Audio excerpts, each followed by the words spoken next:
अस्सलामुअलैकुम, welcome to podcast episode number 2। तो आज हम जिस डिपार्टमेंट का रिव्यू करेंगे वो है कंप्यूटर साइंस।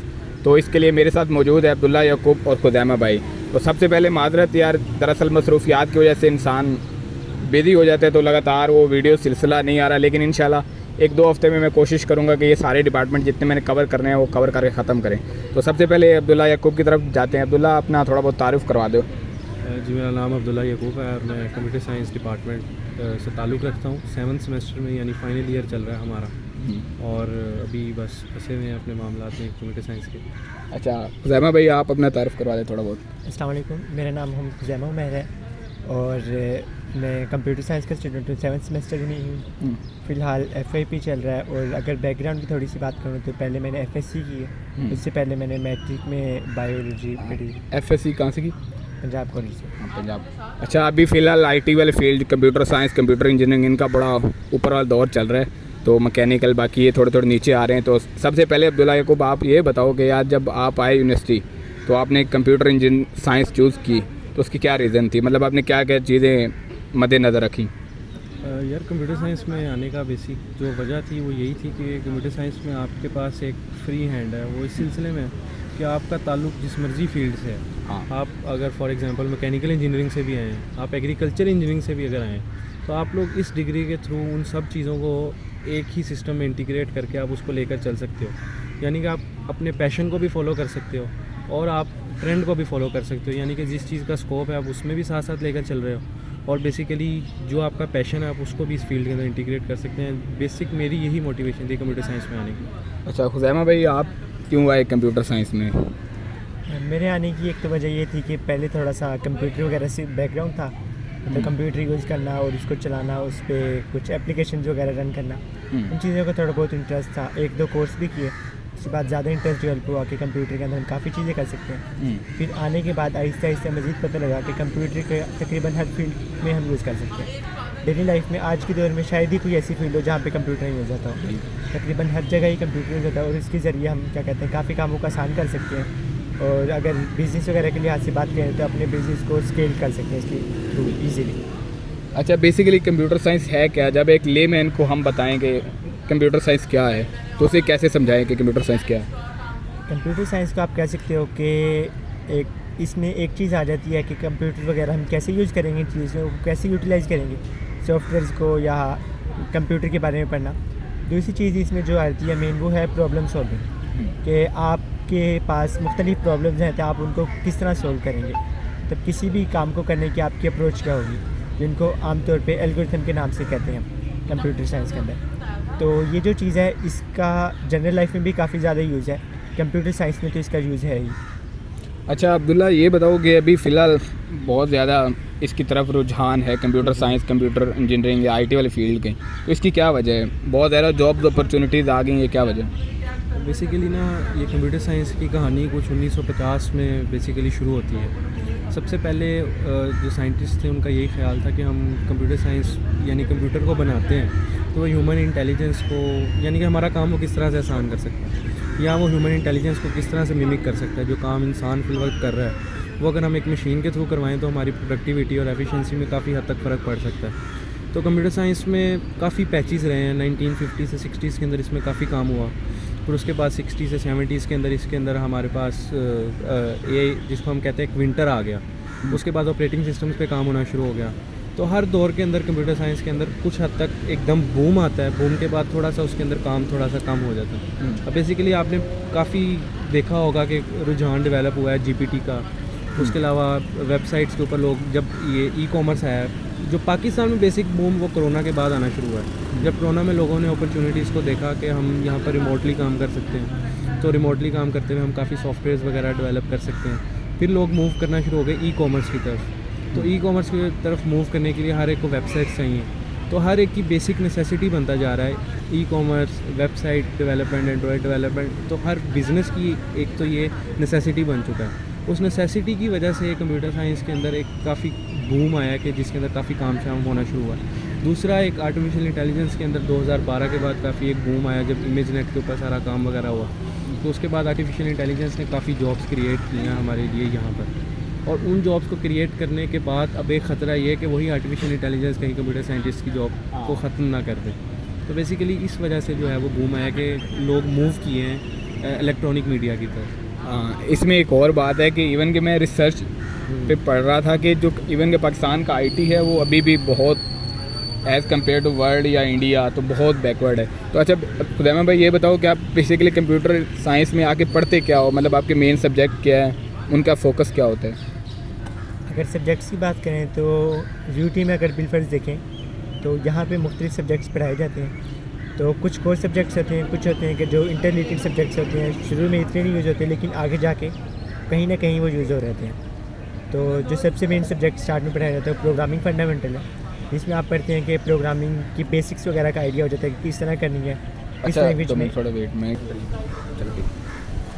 चलो वो चल रही थी सॉरी आप वहीं से ना कंटिन्यू करें, मतलब बेसिकली पढ़ाई के लिए। अच्छा, कंप्यूटर साइंस में मुख्तलिफ सब्जेक्ट्स होती हैं। कुछ तो ये यूनिवर्सिटी पे भी डिपेंड करता है कि हर यूनिवर्सिटी कुछ सब्जेक्ट्स अपने लिहाज से चूज़ करती है, लेकिन ओवरऑल जो इसमें सब्जेक्ट्स हैं वो है प्रोग्रामिंग फंडामेंटल्स। इसमें आप प्रोग्रामिंग की बेसिक्स के बारे में पढ़ते हैं कि किस तरह किसी भी प्रॉब्लम को सॉल्व करने के पीछे क्या अप्रोच होती है और किस लैंग्वेज वगैरह के बारे में आपका आइडिया हो जाता है, कोडिंग वगैरह का हो जाता है, मतलब आपकी आइडिया हो जाता है कि आप आगे जाके क्या काम करेंगे, थोड़ा थोड़ा आइडिया होता जाता है। बेसिक होती है इसमें। फिर आगे जाके आप पढ़ते हैं ऑब्जेक्ट ओरिएंटेड प्रोग्रामिंग। इसमें आप प्रोग्रामिंग करते हैं लेकिन उसको आप कैसे बेहतर तरीके से कर सकते हैं, उसको कैसे ऑर्गेनाइज कर सकते हैं कोड को, वो चीज़ें पढ़ते हैं। फिर आगे एक सब्जेक्ट आ जाता है आपका डाटा स्ट्रक्चर एंड एल्गोरिथम। ये कंप्यूटर साइंस का बहुत ही मेजर सब्जेक्ट है जिसके बगैर कंप्यूटर साइंस शायद ना हो सके। तो डाटा स्ट्रक्चर में आप क्या पढ़ते हैं कि आप जो भी आप डाटा स्टोर करेंगे किस फॉर्म में स्टोर करना है और उस पर क्वेरी करनी है या जो भी काम करना है वो ऑपरेशन आप कैसे परफॉर्म कर सकते हैं।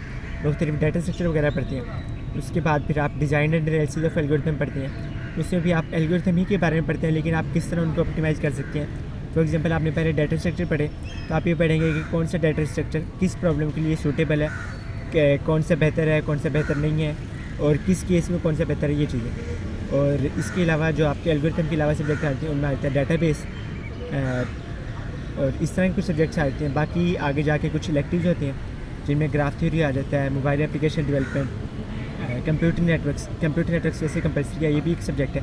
कुछ इस तरह के सब्जेक्ट्स आ जाते हैं आगे जाके। अच्छा अब्दुल्ला यार ये बताओ कि जब एक बंदा आ रहा है वो कंप्यूटर साइंस सिलेक्ट कर रहा है तो अब वो क्या चीज़ें मद्देनज़र रखे कि मतलब वो किस तरह अपने आप को अलाइन करे कंप्यूटर साइंस के साथ, उसे क्या चीज़ देखनी चाहिए कि वो इसके बारे ये फील्ड उसके लिए सही है या नहीं? तो बेसिकली मेन चीज़ तो आपका इंटरेस्ट ही है शुरू में। अगर आपका इंटरेस्ट है तो आप इसके लिए ऑप्ट करो, लेकिन अगर आपका इंटरेस्ट नहीं है फॉर एग्जांपल तो कंप्यूटर साइंस की ब्यूटी ही यही है कि आप जो आपका पैशन है आप उसको कंप्यूटर साइंस में रहते हुए फॉलो कर सकते हो। अब कई लोग कंप्यूटर साइंस में इस वजह से भी शिफ्ट करते हैं कि कुछ लोगों का अगर एडमिशन किसी और फील्ड में नहीं हुआ तो वो कंप्यूटर साइंस की तरफ शिफ्ट करते हैं। लेकिन अब जो कंप्यूटर साइंस की सूरत हाल फिल वक्त है वो यही थी कि कंप्यूटर साइंस का मेरिट सबसे हाई है। इसका मतलब है क्रीम जो आ रही है यूईटी में वो कंप्यूटर साइंस के अंदर ही जा रही है। तो वो अपने पैशन को फॉलो कर रहे हैं। कुछ लोग स्कोप की वजह से आते हैं, तो अगर आप स्कोप की वजह से भी देखते हुए आ रहे हो, अगर आपका पैशन इसे मैच नहीं करा लेकिन आप ये समझते हो कि आप डायनामिकली चीज़ों के लिहाज से ख़ुद को लेकर चल सकते हो, तो आपका पैशन जिस मर्जी फील्ड में, जैसे मैंने पहले भी कहा था कि आप उसको फॉलो कर सकते हो। लेकिन अगर आपका बैकग्राउंड नहीं भी आईटी का तो कंप्यूटर साइंस में आप आते हुए, जिस तरह अगर मैं अपनी बात करूँ तो मैं प्री इंजीनियरिंग से आया हूँ, आईसीएस मैंने नहीं किया हुआ, तो कंप्यूटर साइंस में आकर आप सारे बेसिक चीज़ों को कवर कर सकते हो।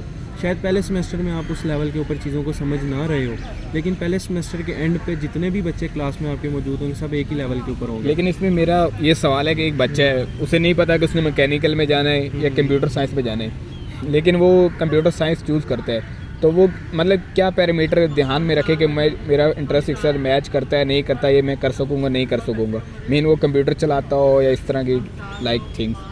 बेसिकली अगर उसने ऑप्ट किया है तो उसने पहले कुछ पैरामीटर्स तो देखे होंगे। कंप्यूटर साइंस का स्कोप है बेसिकली हमें से हर कोई जब एफएससी लेवल के ऊपर होता है तो प्रैक्टिकली चीज़ों के अंदर इतना इन्वॉल्व नहीं होता, इतना इंडल्ज नहीं हुआ होता। तो अगर आप इंडल्ज नहीं भी हैं उस टाइम के ऊपर, अगर आप कंप्यूटर साइंस को ऑप्ट कर रहे हैं तो आपको इस चीज़ से घबराने की ज़रूरत नहीं है कि मैं नहीं कर पाऊँगा। ठीक है, आपका अगर इंटरेस्ट किसी और चीज़ में भी है लेकिन अगर आपका ऑप्शन कंप्यूटर साइंस का ही है तो आप इस चीज़ से घबराएं नहीं कि आप कंप्यूटर साइंस में आ रहे हैं। आप कंप्यूटर साइंस में फ़ौरन आकर आप चीज़ों के साथ अपने आप को अलाइन कर सकते हैं इजीली। कंप्यूटर साइंस आपको अडाप्ट कर सकती है, आप इजीली इसको फील्ड के अंदर आप आ सकते हैं। खुदैमा भाई आप इस बात में कोई ऐड करना चाहिए कि बच्चे किस बात को का ख्याल करें?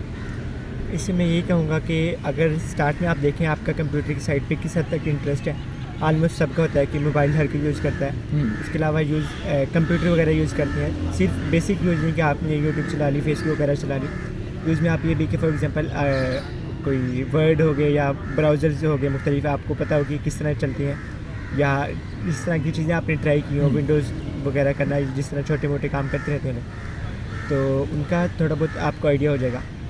मतलब कंप्यूटर साइंस में इंटरेस्ट आपका डेवलप हो रहा है आहिस्ता आहिस्ता।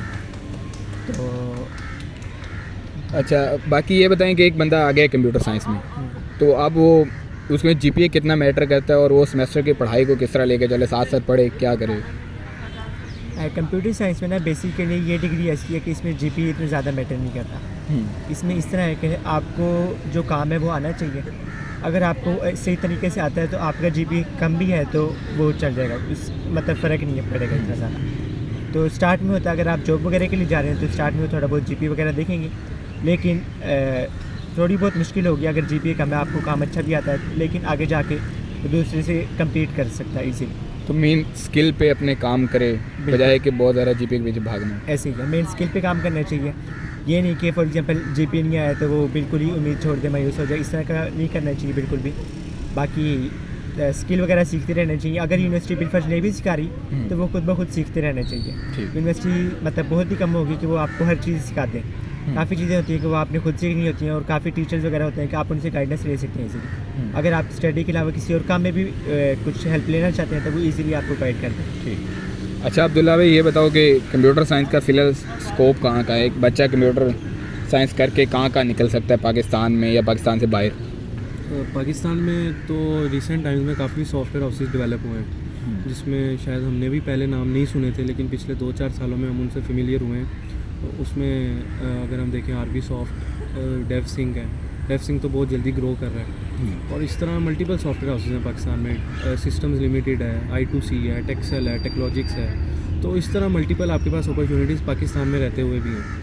और अगर कोई कंप्यूटर साइंस में काफ़ी स्किल्ड आदमी है तो वो जो कंपनीज हैं, FAANG company Facebook, Amazon, Netflix, Google, इनके लिए भी अप्रोच कर सकता है, लेकिन उसके लिए आपका स्किल लेवल काफ़ी बेहतरीन होना चाहिए। लेकिन पाकिस्तान में रहते हुए भी आपके पास काफ़ी अच्छी अपॉर्चुनिटीज़ हैं कि आप अच्छा अर्न कर सकते हो, और आप अपने स्किल को भी यहाँ पर जो है ना वो पॉलिश कर सकते हो पाकिस्तान में रहते हुए भी। अच्छा, इसमें 2 फील्ड है, कंप्यूटर साइंस और कंप्यूटर इंजीनियरिंग, जो यूटी लाहौर में इसके मेन कैंपस में।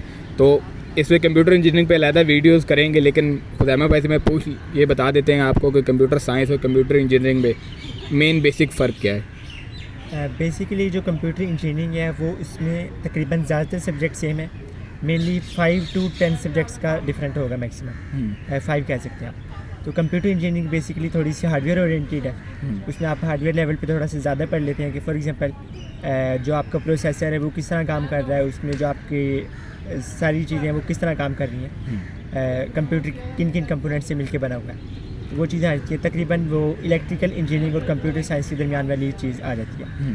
और कंप्यूटर साइंस में देखेंगे क्या सब्जेक्ट्स हैं जो इसको अलग बनाती हैं। उनमें मेन आता है theory of automata and formal languages, जो वो नहीं पढ़ते, जिसमें हम पढ़ते हैं कि फिर कंप्यूटर लैंग्वेजेस किस तरह बनती हैं, इनमें क्या चीज़ डिफरेंट है, कौन सी लैंग्वेज किस चीज़ के लिए है, और इस तरह की चीज़ें। और एक और सब्जेक्ट है कंपाइलर कंस्ट्रक्शन, जिससे हम पूरी लैंग्वेज का एक कंपाइलर बनाते हैं कि आप लैंग्वेज को किस तरह कंपाइल कर सकते हो। अगर आप कंपाइलर ना भी बनाएं, आपको इन स्टेप्स का आइडिया हो जाएगा कि आप जब भी कोड लिखते हो तो वो किस तरह कंपाइल होता है, किस तरह रन होता है, ये सारे प्रोसेस का आइडिया हो जाएगा, जो आपको आगे जाके काफ़ी हेल्प करती है। तो बिलफर्ज अगर एडमिशन के लिहाज से देखिए, आपके कंप्यूटर साइंस में ना भी एडमिशन हो तो कंप्यूटर इंजीनियरिंग अच्छी फील्ड है, मतलब आगे जाकर आप स्विच कर सकते हैं, ज़्यादा मुश्किल नहीं होगा। लेकिन अगर आपको पहले ही पता है कि आप किस फील्ड में जाना चाहते हैं तो पहले ही करने तो ज़्यादा बेहतर है। अच्छा अब्दुल्ला भाई, final comments for FSc student जो जिन्होंने अगले साल आना है या बाद में ये वीडियोस देख के आएंगे, तो उन्हें उस बारे में क्या कहना चाहेंगे?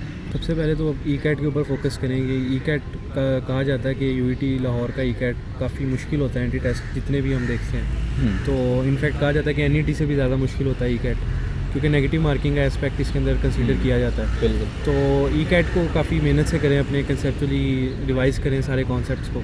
और उसके अलावा अगर आपने कंप्यूटर साइंस में आना है तो आप अभी से कुछ ना कुछ थोड़ा बहुत इसके बारे में देखना शुरू कर दें, क्योंकि दिन ब दिन कंपटीशन काफ़ी ज़्यादा बढ़ता जा रहा है। अगर आज से कुछ 5 साल पहले की बात करें तो कंप्यूटर साइंस में कंपटीशन था, लेकिन यूईटी लाहौर में रहते हुए इतना कंपटीशन शायद नहीं था।